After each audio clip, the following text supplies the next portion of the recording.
અષાઢ મહિનાના પ્રારંભથી કચ્છ જિલ્લામાં થઈ રહેલ અવિરત મેઘમહેરના પગલે જળાશયોમાં નવા નીરની આવક થઈ છે.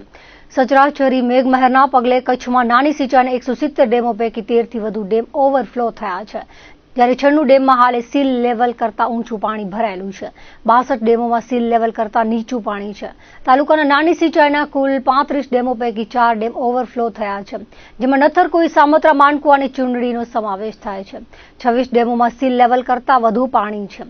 માંડવી તાલુકાના નાની સિંચાઈના 21 ડેમો પૈકી ગોળાલખ ડેમ ઓવરફ્લો થઈ ગયો છે અને 20 ડેમોમાં પણ સીલ લેવલ કરતા વધુ પાણી આવ્યું છે.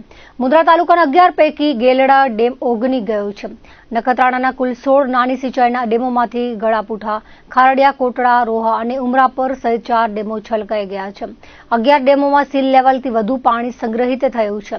અબડાસા તાલુકાનો સણોસરા ડેમ ઓવરફ્લો થયો છે, જ્યારે 24 પૈકી અન્ય 16 ડેમોમાં સીલ લેવલ કરતા વધુ પાણી આવ્યું છે. અંજાર, રાપર, લખપત અને ભચાઉ તાલુકામાં હજુ એક પણ નાની સિંચાઈનો ડેમ છલકાયો નથી.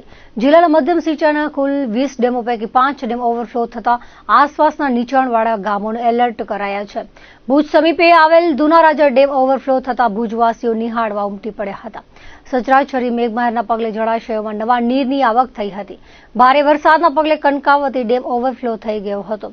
હાલ 9 થી 3.5 ફૂટની સપાટી પર પાણી વહી રહ્યા છે અને કનકાવતી નદી 2 કાંઠે વહી રહી છે, જેના લીધે સણોસરા ગામનો રસ્તો બંધ થયો હતો. ખીરસરા મિયાણી હાજા પરનો રસ્તો પણ બંધ થઈ ગયો હતો.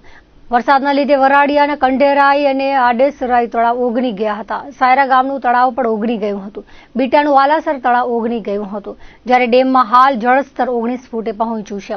આમ અબડાસા તાલુકામાં અનેક ગામના ડેમ તળાવ ઓગની ગયા હતા. ભુજ નજીકનો દુનારાજા ડેમ ઓવરફ્લો થયો હતો. ભુજના રુદ્રમાતા ડેમમાં નવા નીરની આવક થતા જળરાશિ 13 ફૂટને વટાવી ગઈ હતી. નખત્રાણા અબડાસા પંથકમાં નદીઓ 2 કાંઠે વહેતી થઈ હતી. ભુજ તાલુકાના વાડાય તીર્થધામ ખાતે આવેલ ઈશ્વર આશ્રમમાં નવા વરસાદી નીર આવતા તળાવ ઓગની ગયું હતું. ભુજ અને આસપાસના વિસ્તારમાં સચરાચરી મેઘમહેરના પગલે પ્રકૃતિ સોળે કળાએ ખીલી ઉઠી છે. માંડવી તાલુકાના ઐતિહાસિક વિજયસાગર ડેમ ઓગની જતા પંથકમાં ખુશીની લહેર છવાઈ છે.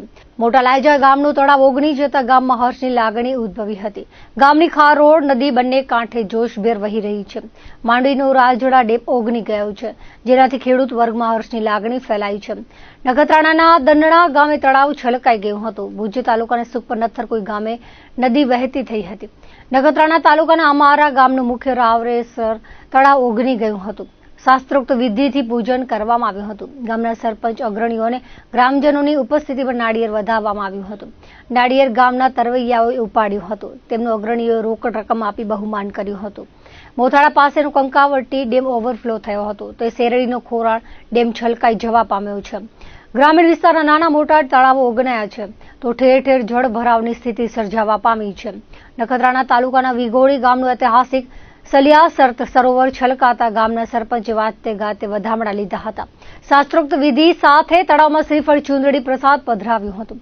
કચ્છ જિલ્લાના લોક વિશ્વાસ અને ભક્તિનું કેન્દ્ર ગણાતા સંત ખેતાબાપા સંસ્થાન ખાતે આવેલ સંત સરોવર ઓગની ગયું હતું. આ સ્નેહભર્યા દ્રશ્યોને લઈ વિથોણ તથા આસપાસના ગામો, ખાસ કરીને વિથોડ બહાર વસતા પરિવારોએ ખુશી વ્યક્ત કરી છે. તીર્થધામ પિયોણી નીલકંઠ મહાદેવ મંદિરનું નીલકંઠ સરોવર છલકાતા વાતે ગાતે વધામણા લેવાયા હતા. નિરોણા મધ્યમ કક્ષાના ડેમમાં 26 ફૂટ પાણી આવ્યા છે. ખારડિયા ડેમ બીજી વખત ઓગની ગયો છે. જુરા ડેમ ઓવરફ્લો થયો છે. દેવસર પાસે ભૂખી નદી બંને કાંઠે વહી રહી છે. દેશલ પર ઈશ્વર સાગર તળાવ સવારે ઓગની ગયા છે. સરહદી લખપત તાલુકામાં મેઘરાજાએ કંજુસાઈ કરી હોય તેમ અડધાથી 2 ઇંચ વરસાદ વરસ્યો હતો. બીજી તરફ દયાપર પીજીવીસીએલ અને ડીપી વીજ થાંભલા પાસે 2 ગાયો ઊભી હતી. અચાનક શોર્ટ સર્કિટ થતા એક ગાયનું મોત નીપજ્યું હતું, જ્યારે બીજી ગાયનો ચમત્કારી બચાવ થયો હતો. કોરિયાણીના આગેવાની તાકીદે ગાયને દૂર કરી બચાવી લીધા હતા અને પીજીવીસીએલને ફોન કરી તાકીદે લાઇટ બંધ કરાવી હતી. જેસીબીને સ્થળ પર બોલાવી ગાયના મૃતદેહનો નિકાલ કર્યો હતો.